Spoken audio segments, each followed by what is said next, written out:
ambitious Los Angeles Police Department officer Jake Hoyt is up for promotion and is assigned to Detective Alonzo Harris, a highly decorated narcotics officer, for a one-day evaluation. Driving around in Alonzo's Monte Carlo, they begin the day by catching some college kids buying marijuana. Alonzo confiscates the drugs, puts it into a pipe, and tells Jake to smoke it. When Jake refuses, Alonzo threatens him at gunpoint, stating that refusing like this while on the streets would get him killed. Jake smokes the pipe, and Alonzo smiles, telling him that it was laced with PCP. After paying a visit to Roger, an ex-cop turned drug dealer, Jake notices a pair of addicts attempting to rape a teenage girl in an alley. Jake intervenes while Alonzo watches. After the girl leaves and Alonzo scares the addicts off, Jake finds the girl's wallet on the ground and retrieves it. Later, Alonzo and Jake apprehend a dealer named Blue, finding crack rocks and a loaded handgun on him. Rather than go to jail, Blue informs on his employer Sandman, who is in prison. Using a fake search warrant, Alonzo steals $40 million from Sandman's home. At lunch, the two visit Alonzo's mistress Sarah and their young son.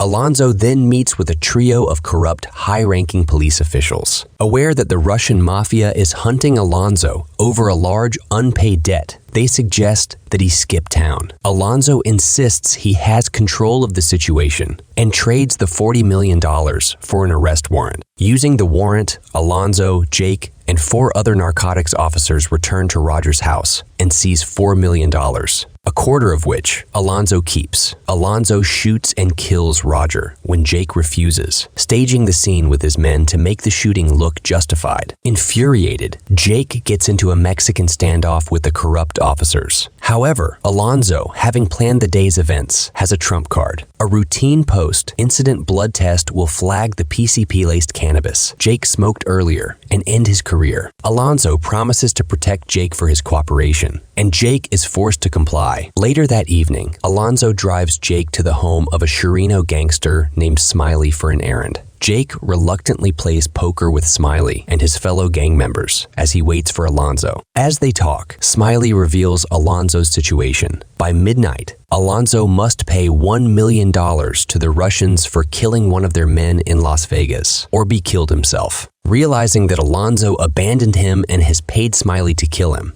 Jake attempts to flee, but is beaten and dragged to the bathroom to be executed before they can kill Jake. A gang member searches him for money and finds the wallet of the teenage girl, who happens to be Smiley's cousin. After calling his cousin and confirming that Jake saved her, Smiley releases Jake out of gratitude. Jake returns to Sarah's apartment to arrest Alonzo just as he is leaving to pay the Russians with Roger's money. A gunfight and chase ensue, and Alonzo is eventually subdued on the street while the entire neighborhood gathers to watch. Alonzo offers money to whoever kills Jake to no avail. Jake takes the stolen cash to submit as criminal evidence against Alonzo, and the neighborhood gang allows him to leave safely. Enraged, Alonzo threatens to retaliate against the gang members, but they ignore him and walk away. Alonzo flees for Los Angeles International Airport, but he is ambushed and gunned down by the Russians. Jake returns home as the press reports on Alonzo's death.